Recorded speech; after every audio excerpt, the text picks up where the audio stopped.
Welcome to right news.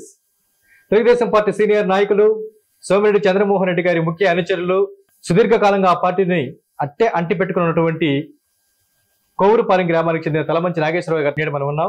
పలు ఆసక్తికరమైన విషయాల గురించి ఆయన మాట్లాడి విని తెలుసుకుందాం. నమస్తే సార్. సార్ బాగున్నారా? సార్, సుదీర్ఘ కాలం తర్వాత సర్వేపల్లి నియోజకవర్గ ఎమ్మెల్యేగా మీ అభిమాన నాయకులు సోమిరెడ్డి చంద్రమోహన్ రెడ్డి గారు విజయం సాధించారు. ఎలా ఫీల్ అవుతున్నారు? మేము చాలా సంతోషం. మా గ్రామంలో అయితే పండగ వాతావరణం. మన గ్రామం ఏంది సర్వేపల్లి మొత్తం. ఎందువల్లంటే ఈ కాకాని గోవర్ధన్ చేసిన అరాచకము, అతను చేసిన మైనింగ్ అయితే నా పోలీస్ కేసులు పెట్టేవి, ఇదంతా రావణ వధ. ఆ విధంగా రావణకాండ అయ్యి మనకి ఇప్పుడు సస్యశ్యామలంగా ప్రజారాజ్యం మన చేతిలో.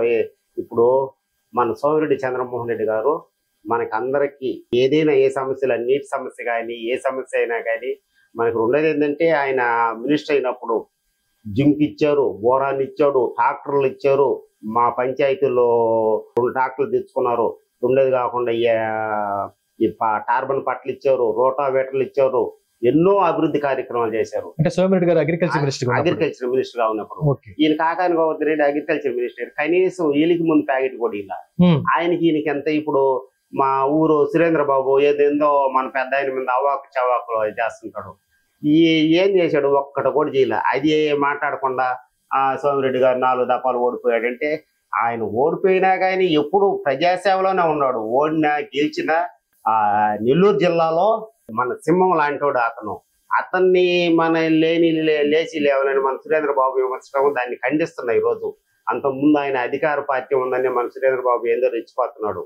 మా చంద్రమోహన్ రెడ్డి గారిని అతను ఎంత మంచి వ్యక్తి అంటే, ఏ చిన్న బిడ్డ పోయినా ఎవరు పోయినా కానీ పనులు చేసి పెట్టి, మన మండలం కానీ మా పంచాయతీ ఎత్తుకో మాకు నీళ్ళకి ఎంత ఇబ్బందిగా ఉన్నాము. సీసీ రోడ్లు వేసాడు, వాటర్ ట్యాంక్ కట్టించాడు, అన్ని చేశాడు. ఆయన్ని మా సురేంద్ర విమర్శించడం అంటే ఇంకా అతను ఏమన్నా నోరుందని మాట్లాడేమన్నా. మొత్తానికి మీ కోవూరుపాలెం గ్రామ పంచాయతీ అభివృద్ధి సాధించింది అంటే అది తెలుగుదేశం పార్టీ సోమిరెడ్డితోనే, సోమిరెడ్డి చంద్రమోహన్ రెడ్డి గారే. అంతేనా? అది ఆ విధంగా ఆయన మా గ్రామం చేయబట్టే మొన్న ఈ సురేంద్ర బాబు నేను 100 ఓట్ల మెజార్టీ చేస్తానని చెప్పి ప్రగల్భాలు బలికిన మేమందరం, జ్యోతిక గారు వచ్చి మా గ్రామంలో తిరిగారు. ఆమెను మేమందరం కృషి చేసి పెద్దవాళ్ళని, చిన్న అక్కల్ని, చెల్లెల్ని అందరిని బతిలాడి మా సోమిరెడ్డికి ఓట్లు వేయమంటే ఆయన్ని 50 ఓట్ల మెజార్టీతో గెలిపించారని అంటే, రెండోది ఏంటంటే సర్వేపల్లి మీద 16,500 మెజార్టీతో గెలిచాడంటే ఆయన అభివృద్ధి చేయబట్టే ఈ రోజు వేశారు. మన కాకాని గోవర్ధన్ రెడ్డి ఏం చేశాడు చెప్పను? ఒక రోడ్లు వేసాడా? ఏం వేసాడు? డ్రైనేజీలా? ఏమిలే. మా కాలం చూస్తే ఏడబడితే ఆడ 9 పెట్టిందిలే. ఓకే సార్, 2019 నుంచి 2024 దాకా వైఎస్ఆర్ కాంగ్రెస్ పార్టీ అధికారంలో ఉండింది. ఈ 5 ఏళ్ల కాలంలో తెలుగుదేశం పార్టీ నాయకులు బాగా కష్టాలు పడ్డారంటారు. ఆ కష్టాలు మీకు కూడా కష్టాలు మేము కూడా పడ్డాం. ఎందుకంటే మా మీద మేము చంద్రబాబు నాయుడికి బెయిల్ ఇచ్చారు కదా, ఏది కోర్టు కేసులో. అది రాష్ట్రం మొత్తం మీద అందరూ ఆవుట్ కాల్చుకున్నారు, స్వీట్ పంచుకున్నారు. మేము కూడా ఏం చాక్లెట్లు ఇచ్చాం. దానికి SC ST కేసు పెట్టి మమ్మల్ని హింసించి చాలా ఇబ్బంది పెట్టారు. మా సోమిరెడ్డి చంద్రమోహన్ రెడ్డి గారు అది మా ఊళ్ళు మంచోళ్ళు, వాళ్ళు ఉంటోళ్ళు కాదని చెప్పి SI గారికి చెప్పి దాన్ని కేసు లేకుండా చేసింది మా సోమిరెడ్డి చంద్రమోహన్ రెడ్డి గారు. బాగా ఇబ్బంది పెట్టారు. అట్లా 2 దఫాలు నా మీద SC ST కేసు పెట్టారు. ఎవరండి దీని కారకులు? తలమంచి సురేంద్రే. అతను మరీ రౌడీజం, మా ఊర్లో రౌడీజం ఉండేది. ఇంకోటి చంద్రమోహన్ రెడ్డి ఏం చేశారు, అదేం చేశారని అన్నాడే కానీ, సరే నువ్వేదో తీసేది ఉంటే మొన్న 100 ఓట్ల మెజార్టీ అన్నావు కదా, దాన్ని మెజార్టీ అటు చూపించావు. ఇప్పుడు ఇంట్లో కూర్చొని ముడుగు తీసుకొని ఉన్నాడు. నీ మొగతనం ఉంటే మనం చూపించవచ్చు కదా. నేను 100 ఓట్ల మెజార్టీ చూపిస్తాను కదా కోవూరుపాలెం గ్రామంలో. మేము ఆయన చేసిన అభివృద్ధి కార్యక్రమంలో ఈయన చేయబట్టే మా సోమిరెడ్డి గారికి 50 ఓట్ల మెజార్టీ తెచ్చాం. అది ఆయన విమర్శించే అర్హత సురేంద్ర బాబుకు లేదు. ఈ రోజు నేను ఖండిస్తున్నా దాన్ని. సోమిరెడ్డి గారి విజయంలో తెలుగుదేశం పార్టీ నాయకులు బాగా కష్టపడ్డారు. ప్రతి మండలంలో, ప్రతి గ్రామంలో కసితో, పట్టుదలతో చేసి మా సోమిరెడ్డి చంద్రమోహన్ రెడ్డిని గెలిపించుకోవాలా. నెక్స్ట్ గాని కాకాని గోవర్ధన్ రెడ్డి గాని వచ్చాయనుకో, మన పొలాలు మనవి కాదు. ఇతను ఈ వైసీపీ వాళ్ళంతా అరాచకము. ఇది మా జగన్ బొమ్మ. ఇప్పుడు ఇంకోటి ఏంటంటే, మన తాత మన తండ్రి సంపాదించిన ఆస్తి మీదే పాస్బుక్ మీద జగన్ బొమ్మ ఏంది. నెక్స్ట్ వచ్చారంటే వాళ్ళ ప్రభుత్వం వచ్చిందని మన పొలాలు మనం కూడా ఉండవు. ఈ దోపిడీ రాజ్యం అంటే ప్రజలందరూ భయపడ్డారు. రెండేది ఏంటంటే ఓట్లు వేసే ముందు కూడా కేసులు పెట్టటము, రేషన్ కార్డులు కొట్టేస్తాము, పెన్షన్లు కొట్టేస్తాము, మిమ్మల్ని బాటల్లో ఇబ్బంది పెడతామని ఒక రకంగా భయభ్రాంతులు పొలాల్లో పోయేదానికి మిమ్మల్ని అడ్డగిస్తాము అని చెప్పి ఈ విధంగా అరాచకాలు, ఈ గోవర్ధనుడి అరాచకం అయితే, మా ఊరు సురేంద్రబాబు అయితే ఇంకా అరాచకము. ఆ అరాచక పాలన మన రావణ దహనం అంటారు కదా, రావణ దహనం పోయింది, మన రామరాజ్యం వచ్చింది. రెండోది అంటే సోమిరెడ్డి చంద్రమోహన్ రెడ్డి గారు మనకు అన్ని అభివృద్ధి కార్యక్రమాలు చేస్తాడు. ఆయన ట్రాక్టర్లు అయితేవి, జింక్ అయితేవి, బోరన్ అయితే ఎన్ని ట్రాక్టర్లు ఇచ్చాడు, ఎన్ని రోటావేటర్లు ఇచ్చాడు. ఆయన గురించి విమర్శించేది గోవర్ధన్ రెడ్డి విమర్శించాడు, సురేంద్రబాబు విమర్శించారు. అందుకే వాళ్ళు పతనం అయిపోయారు. ఓకేనండి, మీరు అంటున్నారు 5 ఏళ్ల వైసీపీ ప్రభుత్వంలో బాగా ఆగడాలు ఎక్కువైనాయి, రౌడీజం ఎక్కువగా ఉందని. అయితే మీ తెలుగుదేశం పార్టీ గెలిచిన ఈ నెల రోజుల్లోనే మీ పార్టీ వాళ్ళు కూడా బాగా రౌడీజంగా నడుస్తారని చెప్పి ఒక టాక్ ఉంది. దీనిపై మీరేమంటారు? ఎవరు ఇప్పుడు మా గ్రామం కానీ ఏ మండలంలో కానీ ఏడలేదు కదా. నిన్ననే జగన్ గారు కూడా అన్నారు. జగన్ గారు అన్నా అంటే అతను ఎప్పుడు మాట్లాడుతానే ఉన్నా చంద్రబాబు నాయుడు మీద అట్లా మాట్లాడే కదా డిపాజిట్ లేకుండా కనీసం అసెంబ్లీలో కూడా ప్రతిపక్షం లేకుండా చేసుకున్నాడంటే అతను రోజు తెచ్చుకోవడం, కొడాలని తిట్టించడం, ఇవన్నీ రౌడీజం చేపెట్టే కదా. సో మొత్తానికి వైసీపీ వల్ల మీ తెలుగుదేశం పార్టీ వాళ్ళు రౌడీజం చేయరు. అందులో రెండేది ఏంటంటే మన సోమిరెడ్డి గారు ఏ తప్పు చేసినా కానీ ఏది ఎవరినైనా కార్యకర్తలను మందలిస్తాడే కానీ ఆయన తప్పుడు పనులు చేయడం. ఆయుధంగా చేసే పని ఇప్పుడు గోవర్ధనుడు చేసినట్టు మైనింగ్ ఇవన్నీ చేయటము, ఆయుధంగా చేసే పనికి ఆయన కోట్లు సంపాదిస్తున్నాం. ఈ రోజు కూడా ఆయన పాపం ఆయన డబ్బుతోనే ఎలక్షన్ చేస్తున్నాడు కానీ పాపం అతను ఆస్తులు, కోట్ల ఆస్తులు అమ్ముకున్నారు, శ్రీనివాస మహల్ అమ్ముకున్నారు. ఇప్పుడు అతను ఎన్ని దఫాలు మినిస్టర్ అయ్యాడు. అయినా కానీ ఈ రోజుకి ప్రజలే నా దేవుళ్ళు, ప్రజలకే నేను సేవ చేయాలని జ్యోతక్ అయితేమి, రాజగోపాల్ రెడ్డి అయితేమి, శృతి మేడం అయితేమి, వాళ్ళ పాప అయితేమి అందరూ తిరిగి విధంగాను మీరు నన్ను గెలిపించండి, నేను మంచి చేస్తానని అంటాడే కానీ ఆయన ఏ రోజు ఒక కార్యకర్తకు కానీ ప్రజలకు కానీ చెడ్డ చేసే గుణం ఆయనకి లేదు. ఆయన్ని విమర్శించే అర్హత గోవర్ధన్ రెడ్డికి లేదు, మా ఊరు తలమంచి సురేంద్రకు కూడా లేదు. నేను దాన్ని ఖండిస్తున్నా. ఓకే సార్, మీరు అన్నారు మీ కోవూరుపాలెం అంత ఎంతో అభివృద్ధి సాధించింది అంటే అది సోమిరెడ్డి చంద్రమోహన్ రెడ్డి గారి వల్లనే అన్నారు. ఏం పనులు చేశారు సార్? వాటర్ ట్యాంక్ కట్టించారు. రెండోది ఏంటంటే ప్రతి అరిజినవాడ బీసీ కాలనీకి మొత్తం కూడా సీసీ రోడ్లు వేయటం కానీ, సిమెంట్ రోడ్లు వేయటం కానీ. రెండోది ఏంటంటే పావిడిపాలెం నుంచి మన మండలాఫీస్ దాకా మేము రోడ్లు వేసాము. ఎన్ని రోడ్లు వేసారు వీళ్ళు. వైసీపీ ప్రభుత్వం వచ్చినప్పుడు కనీసం ఒక తట్ట మట్టి కూడా ఏ రోడ్డు చేసింది లేదు కదా. మొన్న ఏదో గోవర్ధన్ రెడ్డి ఏదో ఆడాడు మండలాఫీస్ కాడు ఊరినే అట్లా ఎలక్షన్ మూమెంట్ చేశాడే కానీ ఒక్క రోడ్డు అయినా మీది ఎలా ఉందేముంది సార్? ఏ రోడ్డు వేయలేదు. ఏం వాళ్ళు చేసిన అరాచకం, వాళ్ళు చేసిన దుర్మార్గ పాలన వల్లే వాళ్ళు అంతమైపోయారు. Okay sir. సో అభివృద్ధి అంటే కోవూరుపాలెం అభివృద్ధికి ఒక స్ట్రక్చర్ నిలిపింది సోమిరెడ్డి గారు. సోమిరెడ్డి అంతే. దానికి కృతజ్ఞతగానే మొన్న మీ వాళ్ళందరూ ఓట్లేశారు. ఆయన ఆ రోజు నుంచి 1994 నుంచి ఆయన చేసిన అభివృద్ధి కార్యక్రమాల వల్లే ఆయన్ని కూడా ఈ రోజు మర్చిపోకుండా జనాలు ఈ సురేందర్ చేసిన అరాచకాలు, అతను భయభ్రాంతులు చేసి మిమ్మల్ని అటు చేస్తాం ఇటు చేస్తాం అని చెప్పి ఫోన్లు చేసి ప్రతి ఒక్కరిని తిట్టినా కానీ వాళ్ళు మా సోమిరెడ్డి గారు చేసిన మంచితనం మీదే మేము వేస్తున్నాం అని చెప్పి వాళ్ళు ఏం ఒక రూపాయి ఆశించకుండా చేశారంటే ఆ అభివృద్ధి చేయకపోతే ఎట్టేస్తారు. సార్ ఇప్పుడు మీ కోవూరుపాలెం పంచాయతీ నుంచి సర్వేపల్లి నియోజకవర్గం దాకా, ఆంధ్ర రాష్ట్రం నుంచి భారతదేశం దాకా మొత్తం మీ ఎన్డీఏ కూటమి విజయంలో ఉంది. సో ఈ 5 ఏళ్లలో మీ కోవూరుపాలెం పంచాయతీ ప్రత్యేకంగా మరింత డెవలప్ సాధిస్తుందని చెప్పి అనుకుంటున్నారా?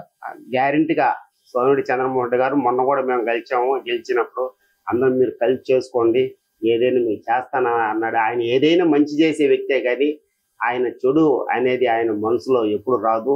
ఆయన మా ఊరికి కూడా ఏదైనా అభివృద్ధి కార్యక్రమం చాలా చేస్తున్నాడు.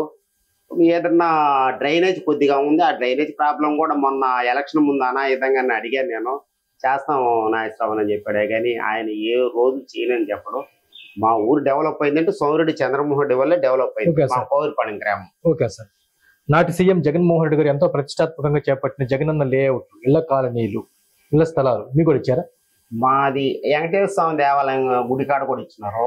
ఈ లేఅవుట్ లో ఒకటిసారి ఏం జరిగిందంటే అంతా అవతవకలే. ఈ సురేంద్రబాబు అనేది ఒక్కొక్క ఫ్లాట్ కి 1.5 లక్ష డబ్బు తీసుకొని అదంతా మోసం చేసినాడు. మోసం చేసి ఈ విధంగా దగా చేసింది.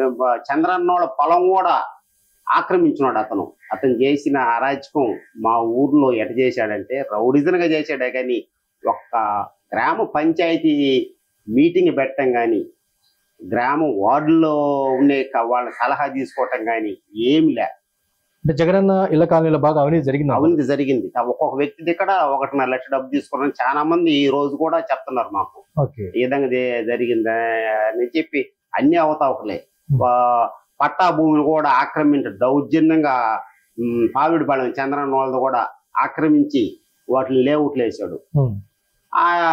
ఎంత దుర్మార్గ పనులు చేశారే కానీ వాళ్ళు గ్రామ కమిటీ నెంబర్లు పిలవటం కానీ గ్రామ స్థాయి లీడర్లు పిలవటం కానీ ఏమి లే. ఆయన స్వేచ్ఛగా ఆయనే గోవర్ధన్ రెడ్డి మినిస్టర్ గా ఉన్నాడు. నన్ను ఎవరు అడిగారు రౌడిజంతా చేశాడే కానీ ఇక ఆయన అనుకూలంగా చేసి గ్రామంలో అందరికి అనుకూలంగా చేసి చేసింది ఒక్క పని కూడా. చంద్రబాబు నాయుడు గారు అధికారంలోకి వస్తే ఒక్కొక్క ఇంటి స్థలాన్ని 2 సెంట్లు చేస్తాను, 12 ఎకరాలు ఇస్తాను అంటూ ప్రకటన చేశారు. సో అది ఇప్పుడు జరిపించుకునే అవకాశం ఉందా మీకు? అర్హులు ఉన్నారా మీ గ్రామంలో? ఉన్నారు, కొంతమంది ఉన్నారు సార్. ఇప్పుడు ఫ్లాట్లు లేని కూడా కొంతమంది ఉన్నారు.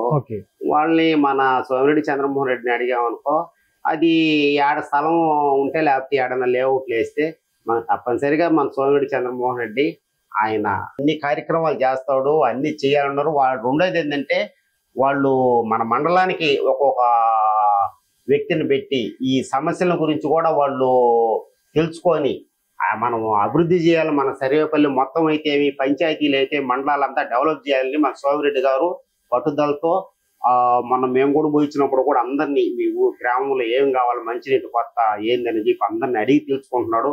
మా సోమిరెడ్డి గారు బ్రహ్మాండ కాకాని పోవద్దండి కానీ 4 ఇండ్ల సర్వేపల్లి నియోజకవర్గం డెవలప్ చేస్తాడే కానీ ఇతనంత అరాచక పాలన గోవర్ధన్ రెడ్డి అంత అరాచక పాలన రౌడిజం పాలన ఇంకా మనకు వద్దు. ఇంతతో అంతం చేస్తాం. డెవలప్మెంట్ మీద కాన్సన్ట్రేషన్ చేస్తారు. ఓకే నాగేశ్వర గారు, మీరు దాదాపు 30 ఏళ్ళ నుంచి తెలుగుదేశం పార్టీ జెండా మోస్తూ ఉన్నారు. ఈ సుదీర్ఘ రాజకీయ జీవితంలో మీకు ఎవరు సపోర్ట్ గా బాగా తీశారు? పార్టీలో కావచ్చు, మీ గ్రామంలో కావచ్చు. బొమ్మ సురేంద్ర అన్న అయితేవి, సోమిరెడ్డి శ్రీనివాసరెడ్డి అయితేవి, మన బాబన్న అయితేవి, ఉరుగుని బాబిరెడ్డి అయితేవి అందరం మనకు అనుకూలంగా ఉన్నారు. మనం ఏంటంటే మన పార్టీకి చెడ్డ పేరు లేకుండా మన సోమిరెడ్డి చెడ్డ పేరు లేకుండా ఏదైనా మంచి కార్యక్రమాలు చేసాము కానీ ఈ విధంగా సురేంద్ర బాబు అంత దుర్మార్గ పనులు రౌడిజం పనులు ఎస్సీ ఎస్టీ కేసులు పెట్టడం తెలుగుదేశం వాళ్ళ మీద ఇట్లా దౌర్జన్యం చేయటము పిల్లకాయల చేత తిట్టించడం ఓటు హక్కు లేని పిల్లకాయల చేత కూడా మీకులు పగలు కొట్టిస్తామని దుర్మార్గ పనులు ఎప్పుడు మా తెలుగుదేశం వాళ్ళు చేయలేదు. నెక్స్ట్ కూడా మేము ఆ దుర్మార్గ పనులు చేయము. ఏదైనా మంచి చేస్తాం కానీ మా సోమిరెడ్డి చంద్రమోహన్ రెడ్డి దయ వల్ల మాకు 100 దేవుళ్ళకి మొక్కున్నాము, ఆయన్ని గెలిపించుకున్నాము. ఆయన మంచి కార్యక్రమాలు చేస్తాడు కానీ చెడు కార్యక్రమాలు ఎప్పుడు ఆయన అవకాశం ఇయ్యడు. ప్రత్యక్షంగా గానీ పరోక్షంగా గానీ ఇప్పటి వరకు మీరు ఏ పదవిని చేయలే. ఒకవేళ మీ కష్టాన్ని గుర్తించినటువంటి మీ పెద్ద సోమిరెడ్డి గారు మీకు ఏదైనా ఒక పదవిని ఆఫర్ చేస్తే తీసుకుంటారు? దాని పెద్ద ఆయన మనకి ఇదిగో నాయకురావు ఇది ఇస్తామని అంటే దానికి మనం ఆయన చెప్పినట్టు మనం వినాలా. ఆయన అడుగుదాల్లో మేము నడుస్తాం కానీ ఆయన ఎవరికైనా మేలు చేస్తాడే కానీ కార్యకర్తలకి చెడు చేయడు, అందరినీ కలుపుకోబోతాడే కానీ మన గోవర్ధన్ రెడ్డి అలా ఏకచక్రంగా పాలిచ్చేది అది లేదు. ఒకవేళ జనాలు ఎక్కువగా ఉండరు కాబట్టి అందరికి ఇవ్వలేం కాబట్టి ఒకసారి అడ్జస్ట్ చేసుకోండి అనగా అడ్జస్ట్ అవుతారా మీరు? పెద్ద మనం ఆయన మాటకి అడ్డం చెప్పేదే లే. ఆయన చెప్తే అట్లా మనం సర్దుబాటు అవుతామే కానీ ఆ రోజు నుంచి 1994 నుంచి ఆయన వెంట ఆయన అడుగుజాలలో నడుస్తున్నాను కానీ ఏ రోజు కానీ మనం ఏరే వైసీపీ వాళ్ళతో కానీ కాంగ్రెస్ వాళ్ళతో కానీ టచ్ చేయలేదు. ఆయనంటే నాకు చాలా అభిమానం. ఆయనంటే నా బ్లడ్ లోనే జీర్ణించుకోబోయిందని నేను ఈ రోజు చెప్తున్నాను. ఓకే సార్, ఫైనల్ గా చెప్పండి, సోమిరెడ్డి గారి విజయం కోసం గట్టిగా పనిచేసినటువంటి సర్వేపల్లి నియోజకవర్గ నాయకులకి కార్యకర్తలకి తెలుగుదేశం పార్టీ శ్రేణులకి అదేవిధంగా మీ కౌరుపాలెం గ్రామ పంచాయతీ ప్రజలకి నాయకులకి ఏమని కృతజ్ఞతలు తెలియజేస్తారు? ఆయన విజయం కోసం కష్టపడి పని చేసిన మేము చేతులు దండం పెట్టి మా సోమిరెడ్డి చంద్రమోహన్ రెడ్డి గెలిపించిన దానికి సోమిరెడ్డి చంద్రమోహన్ రెడ్డి అందరికి ఇప్పుడు మొన్న చంద్రబాబు నాయుడు వచ్చాడు 7,000 పెన్షన్ ఇచ్చారు, అందరు హ్యాపీగా దానికి సంతోషపడ్డారు. నెక్స్ట్ 4,000 వచ్చే నెల నుంచి 4,000 పెన్షన్ ఇస్తున్నాడు. బస్సు ఫ్రీ అన్నారు, కొన్ని సిలిండర్లు అన్నాడు, అన్ని డెవలప్మెంట్ కదండి సార్. అందరికి కృతజ్ఞతలు తెలియజేస్తారు.